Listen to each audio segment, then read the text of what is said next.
Today I want to discuss this book by Alan Shackner that was published in 1983. It's called Everything You Always Wanted to Know About Chromatic Harmonica, but Didn't Know Who to Ask.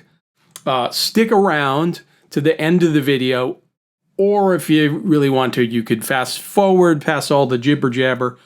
I'm going to be performing a song out of this book. This is a song that the author wrote. Like a lot of wind instrument instruction books, he gets you playing some things in the key of C, then eventually jumps to the relative minor key. So he elected to include an original composition here for the A minor thing. And so it's a song called Folk Harmonica. Try to play this with feeling. It has interesting harmonies, and if you can have somebody accompany you, so much the better. This book came with an instructional recording, although I never heard it. And this is my brother's book. I didn't buy this book. He eventually gave me this worn-out copy. The cover is completely falling off. But if you don't know my older brother, Ryan Walters, I was looking around on YouTube. There is a good one from 93. It was 10 years after this book was published. From 1993, my brother's playing with a blues band and singing a tune, Dance With Me, Baby, the Kind Brothers. So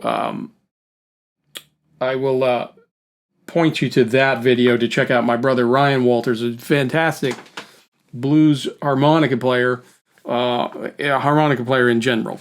Anyway, he gave me this book, and I want to do a series of videos discussing harmonica books in my music library. We're starting with this one. The general thing that I want to say about harmonica books, especially these kind of books that are published in the 80s, you have to understand. So I was born in 1963. I started studying music of 1975. And obviously there was no internet. And as a harmonica player, I play saxophone and various instruments and harmonica. I was studying saxophone as a young man in 1975.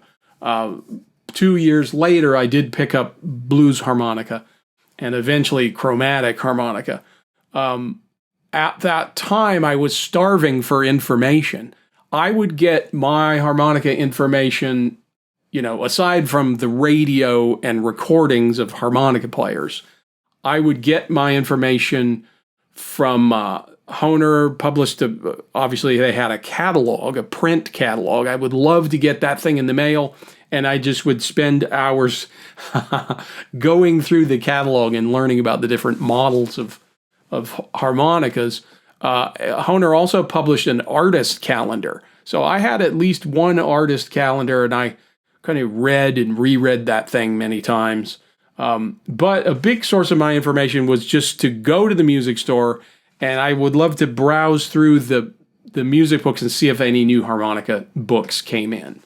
And that was sometimes I just would stand there and read the stuff, and not buy the book. Sometimes I would buy the book. So the music books were important to me. I feel like music books are a little bit overlooked nowadays because there really is so much information on YouTube and so much video instruction that, the books seem almost a little quaint and old-fashioned.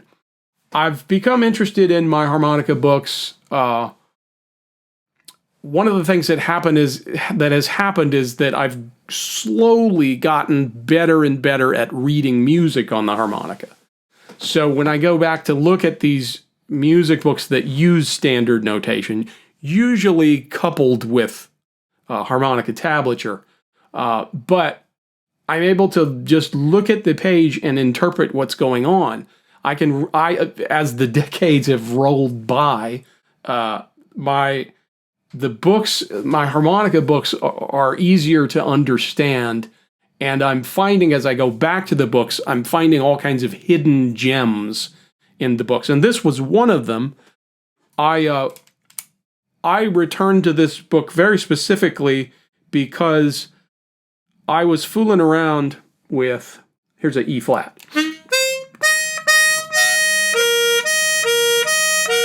That's a tongue switching. I've got E flat on the right.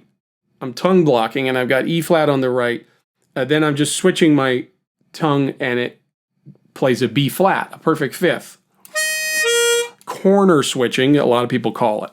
And I knew that the author talked about it in this book. So I came back to this book and I looked up the whole thing about corner switching. So the whole tongue switching thing can be found starting on page 50 of this book, of my copy of this book. And he's talking about switching octaves, which I've always found difficult to do, and I'm not going to even attempt to do it on the camera right now. But because it requires covering 4 holes at a time, and then leaving, the right hole open, and then doing the switch. Covering 4 holes, it's more natural for me to cover 3. And so, I don't know why he starts with octaves, because fourths are much easier. On the next page, we have 50, 51, page 52, switching fourths. And so, I couldn't believe my eyes, but he had, as the first thing as switching fourths, is a E flat to B flat, which was exactly what I had stumbled across. So he has this exercise in triplets.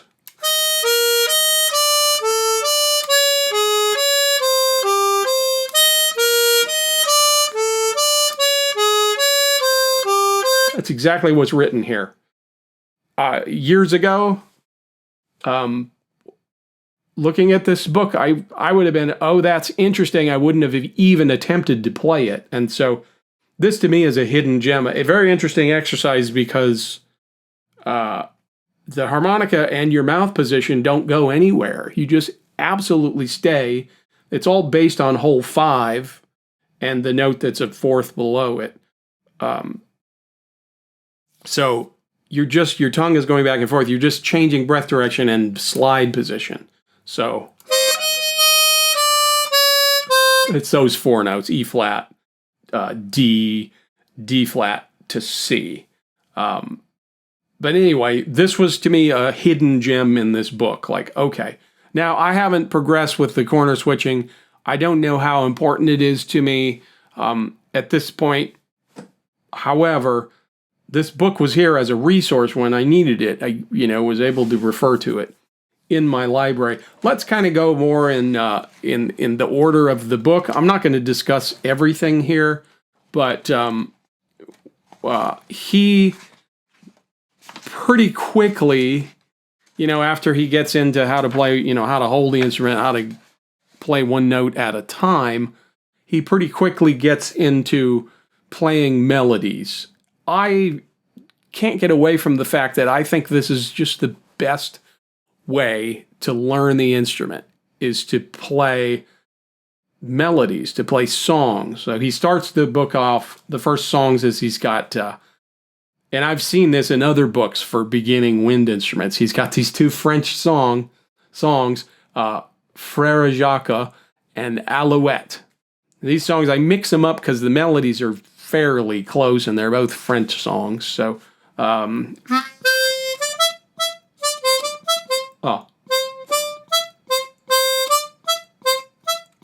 isn't that funny? I started to play Alouette instead of Frère Jacques'.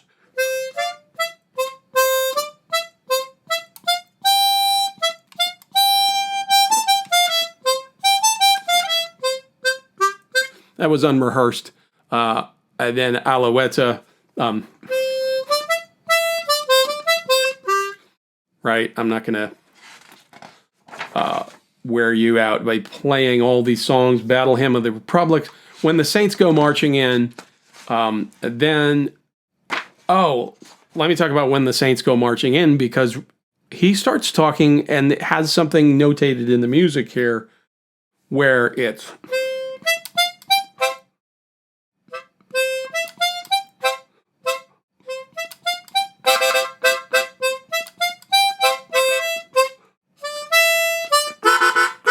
he has these chord figures. Now, something I'm not remotely interested in as far as my style of harmonica playing, but apparently it's important to him. He has a lot of things in here about going beyond playing single notes. And so later on in the book, I'm going to show you or to demonstrate. He's talking about playing different intervals on the harmonica, more than one note at a time. Some of these are like double stops and then tongue blocking intervals that are, he does octaves and then he does some other intervals with the tongue blocking. So it's very interesting to me. It in some ways it represents an older school of playing. Anyway, he has some insights in here about playing these chord intervals that I find interesting and not sure how much I would use it in real life, but still, some of it's pretty cool. So anyway, When the Saints Go Marching In with the chords. He's got the chromatic scale. I was curious how he handles it when we get to F. Which F does he use? I prefer to use the slide for the F when playing the chromatic scale. He's got you not doing that. So I put out a YouTube video where I taught how to play the chromatic scale, and I did this thing in my car. That thing, it's getting a lot of views and a lot of positive comments. I appreciate it. In the video, I did say, hey, there's a couple different ways to play the chromatic scale, but this is how I play it. So Alan teaches it a little bit differently when we get to F. And then the next thing after the chromatic scale is the song that I'm going to play at the end of the video, Folk Harmonica. He's got a few more melodies. We get into the key of F and the key of G. Stars and Stripes Forever in the key of G.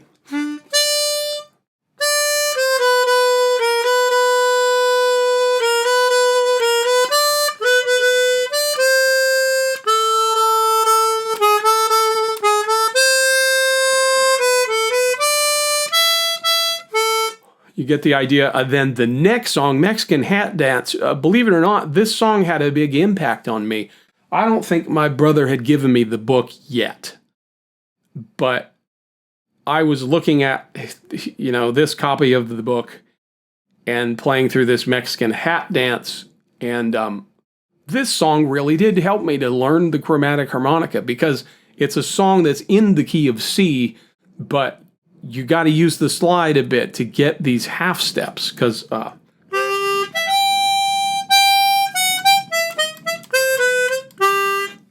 right? So there's notes that are beyond the diatonic scale.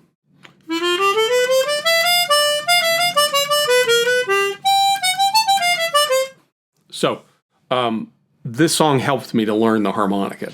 Believe it or not, don't bypass these goofy songs.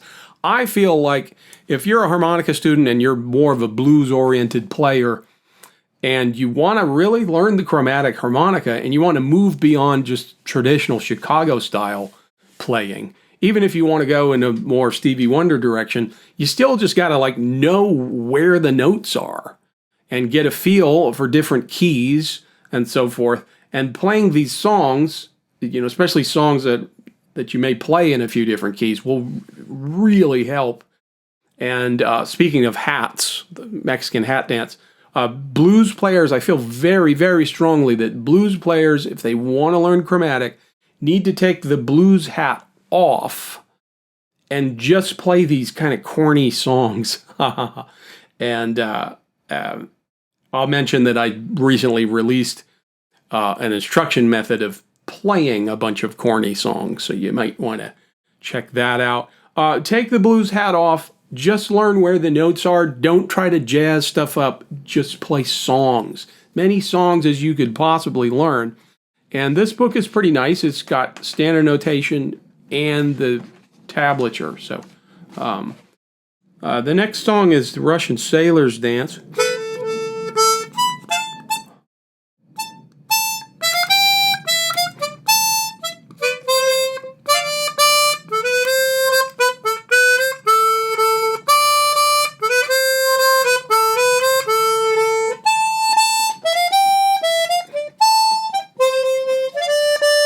Yeah, this is not 100%, but this is another one in A minor. I have kind of a different opinion about Russian sailors now because of what's going on in current events in Ukraine. So I don't know if I'm a big fan of Russian sailors anymore. And anyway, let's get back to playing the harmonica. Here's the can-can.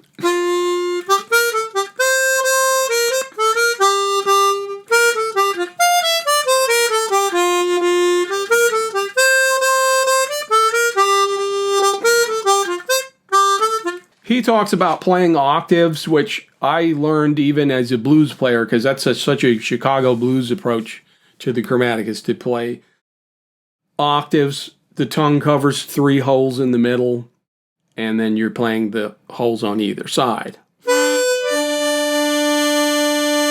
It's actually a big stretch for me to cover 3 holes.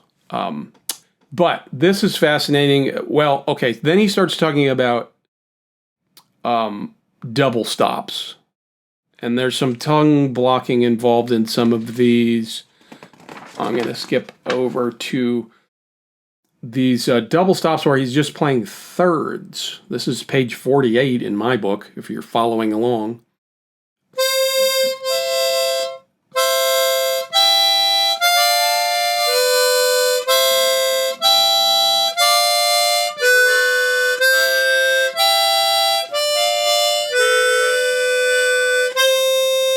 That may sound sort of elementary, but for me, trying to read these double stops on the page, it's a little challenging. But that's cool that in the key of C you can play 2 notes at the same time, and you could play blow and draw notes.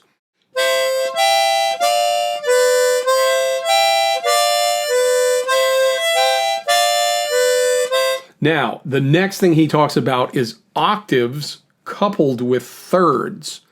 So he's got an E at the bottom, a C, which is a 1/6 away, and then an E on top. So we're playing 3 notes, but our tongue is in the middle. So he's got the tongue on holes 3 and 4, playing holes 2, and then playing holes 5 and 6.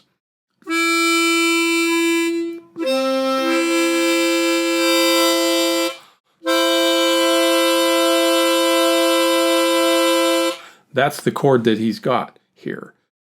So that's interesting to me. Then he's got he's talking about the 6th interval, which is part of what we just played. So let me go back to what I just played. I played 1 note on the left, the tongue is in the middle, and then 2 notes to the right. I just, I never would think about doing that. So this is one of those gems in this book. Like, maybe I could use this in some way. Now we're talking about the 6th, just 2 notes.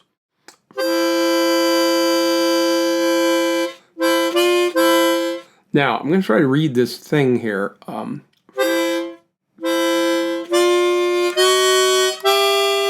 That's super cool.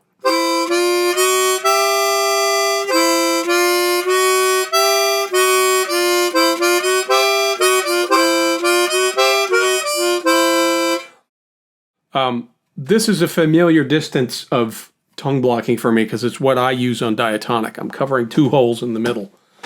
Now he has kind of this whole, it's a whole etude, but I just played a portion of it.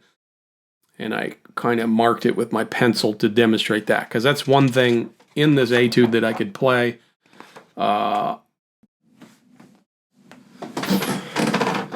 Page 55, Maintenance and Repair of the Chromatic Harmonica.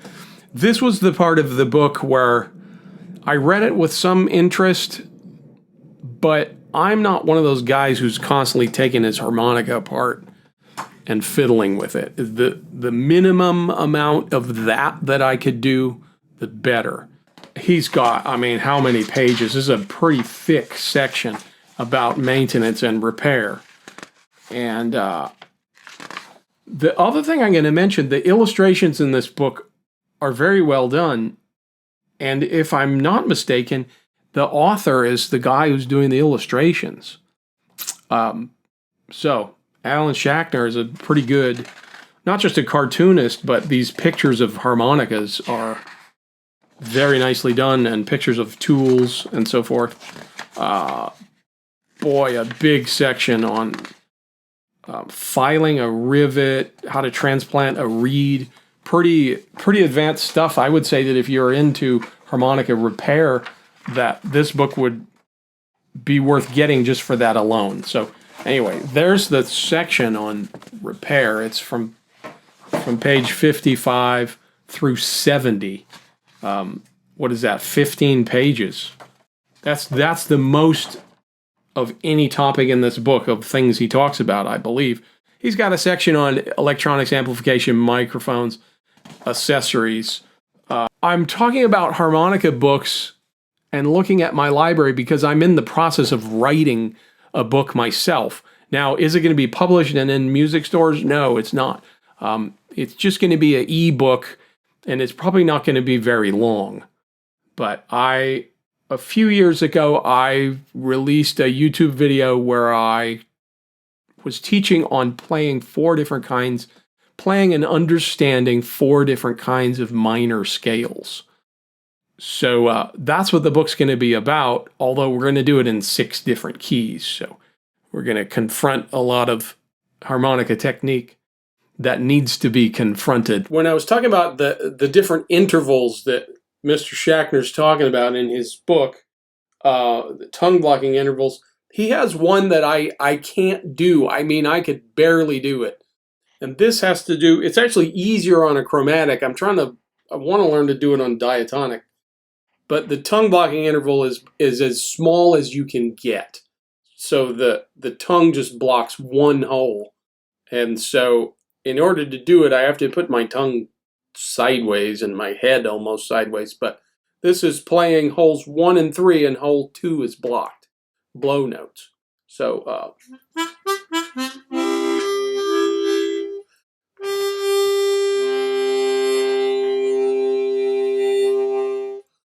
that's it. And if you play the scale with that spacing, it's pretty cool, and it's a very beautiful sound on diatonic, and I admire anybody that can do it. I can barely do it, like I said. Then the other thing I'm going to mention is on the back of this book is 5 more harmonica books that Alan Shackner wrote. And there's 2 that are like diatonic books. He's got a book called Rock Harmonica. And then another one, Blues Harp and Marine Band. So 2 diatonic books. And then he's got 3 song books. So I mentioned about how awesome it is to play different songs on the chromatic harmonica. Just melodies. These might be a good resource. So anyway, be sure to look up. I just looked up Mr. Shackner on YouTube. I've seen him before. He passed away in November of 2013. He's no longer with us. Look him up on YouTube and check him out. He's a very funny, entertaining guy.